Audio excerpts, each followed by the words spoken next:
In the chronicles of true crime, there are stories that shock, stories that chill to the bone, and then there is the story of Charles Manson.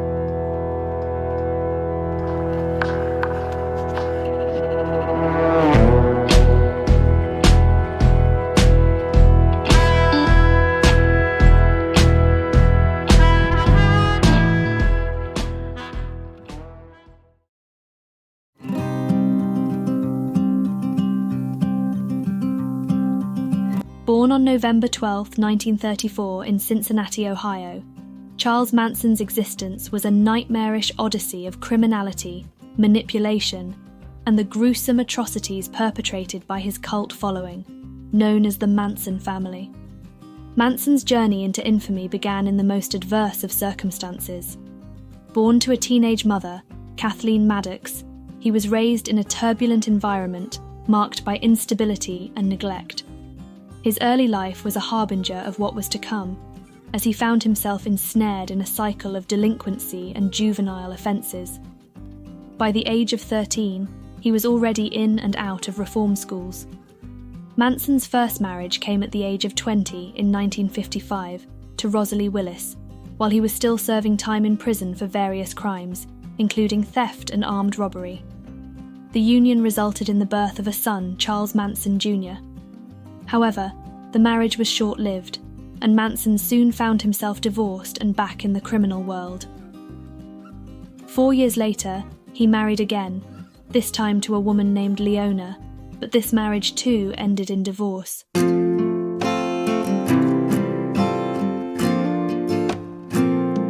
Charles Manson's arrival in California during the late 1960s marked a pivotal turning point in his life and the genesis of the Manson family, a cult-like group that would carry out some of the most infamous crimes in American history. Manson's migration to the West Coast was driven by a desire to pursue his ambition of becoming a musician. He believed that he could achieve fame and recognition in the thriving music scene of Los Angeles. However, his musical aspirations remained unfulfilled, and he soon found himself adrift in the counterculture movement of the era, characterized by rebellion against societal norms and experimentation with drugs. It was within this context that Manson began attracting followers who were drawn to his magnetic personality, his promise of a utopian existence, and his apocalyptic vision of a race war he called Helter Skelter, borrowed from the Beatles' song of the same name. Manson's ability to manipulate vulnerable individuals and tap into their disillusionment with mainstream society was a key factor in the formation of the Manson family.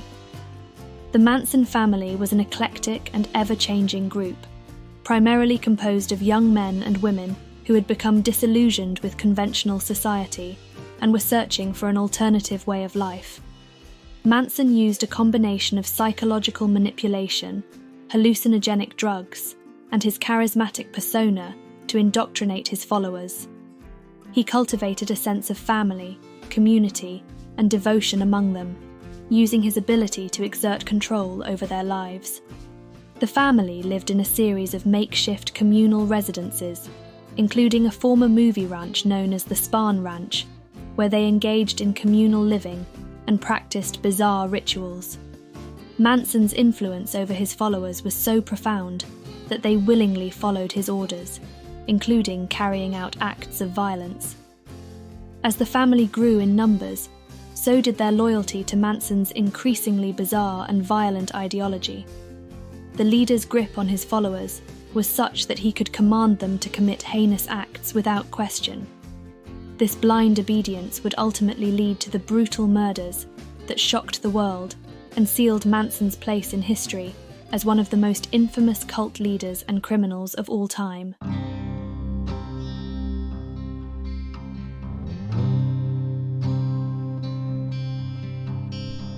The night of August 8th and the early morning of the 9th, 1969, would etch Charles Manson's name into the records of infamy forever. On that fateful evening, Manson orchestrated a horrifying spree of violence that sent shockwaves through society, forever altering the course of his life and the lives of his victims. Under Manson's orders, several of his devoted followers embarked on a chilling mission. Their target was the home of actress Sharon Tate, who was 8 months pregnant at the time, and her friends. The group descended upon Tate's residence in the upscale neighborhood of Bel Air in Los Angeles. What followed was a nightmarish scene of unparalleled brutality. Tate, along with 4 others, Jay Sebring, Abigail Folger, Wojciech Frykowski and Stephen Parent, fell victim to the savagery of Manson's followers. The victims were subjected to a barrage of relentless violence. The brutality of the murders was matched only by the cruelty of the killers, who seemed devoid of any remorse or humanity. As a gruesome signature, the word pig was scrawled in blood on the walls of the crime scene. In the aftermath of the Tate murders, the police began to unravel the sinister web surrounding Manson and his followers. Little did they know that this was only the beginning of the family's reign of terror. Just 2 nights later, on August 10th, brought another wave of terror as Manson's followers struck again. This time, the victims were Leno and Rosemary LaBianca, a middle-aged couple living in Los Angeles. Once again, the brutality was horrifying, with Manson family members carving the messages "Death to Pigs" and "Helter Skelter" into the victims' bodies and leaving behind cryptic symbols at the crime scene. The sheer horror of these murders sent shockwaves through society, leaving the nation in a state of collective shock and disbelief. The senseless brutality and apparent randomness of the attacks added to the public's horror. The Manson family's savage killings seemed to epitomize the dark underbelly of the countercultural movement and the looming spectre of violence that had emerged from its fringes. The gruesome murders perpetrated by the Manson family were not only horrific in their violence, but also in their randomness. They were emblematic of the darkest depths of human depravity, orchestrated by a man who had manipulated his followers into becoming instruments of his depraved desires. These crimes would forever stain the pages of history and solidify Charles Manson's name as one synonymous with evil and horror.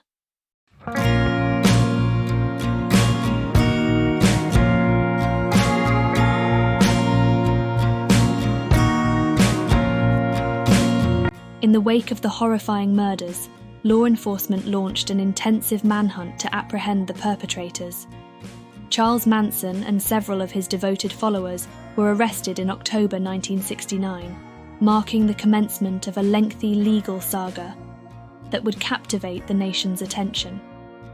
The arrests were the result of a combination of key factors. Firstly, Linda Kasabian, a Manson family member who had been present at the murder scenes but had not directly participated in the killings, decided to cooperate with law enforcement. Her crucial testimony provided vital information about the events leading up to the crimes, the identities of the perpetrators, and the locations of the murder scenes. Additionally, Susan Atkins, another Manson follower, was arrested for unrelated charges and began boasting about her involvement in the Tate murders while in custody, further aiding the investigation. Armed with witness cooperation, admissions by Manson family members, and the discovery of incriminating evidence during searches of Manson family locations, law enforcement had everything they needed to place Manson and his followers into custody. During the trial, Manson's bizarre courtroom behavior drew significant attention. He shaved his head and carved an X into it, along with his co-defendants, as a symbol of his conviction that he had X'd himself out of society. This act was later changed when Manson altered the X into a swastika. These chilling symbols further underscored Manson's manipulative influence over his followers and his steadfast commitment to his twisted ideology. The trial was marked by Manson's strange behavior, his followers' fanatical loyalty, and the prosecution's compelling case, which led to the conviction of Manson and his followers on charges of first-degree murder and conspiracy to commit murder. Originally sentenced to death, their sentences were later commuted to life imprisonment after the California Supreme Court invalidated the state's death penalty in 1972.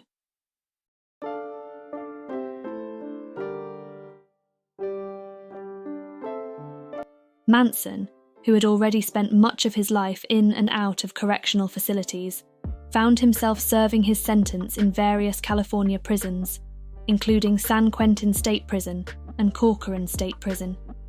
His time behind bars did not diminish his notoriety. In fact, it seemed to amplify it. Manson's charismatic hold over his followers was replaced by a new form of infamy. He became a symbol of evil, a living embodiment of the dangers of charismatic manipulation. While in prison, Manson continued to garner media attention.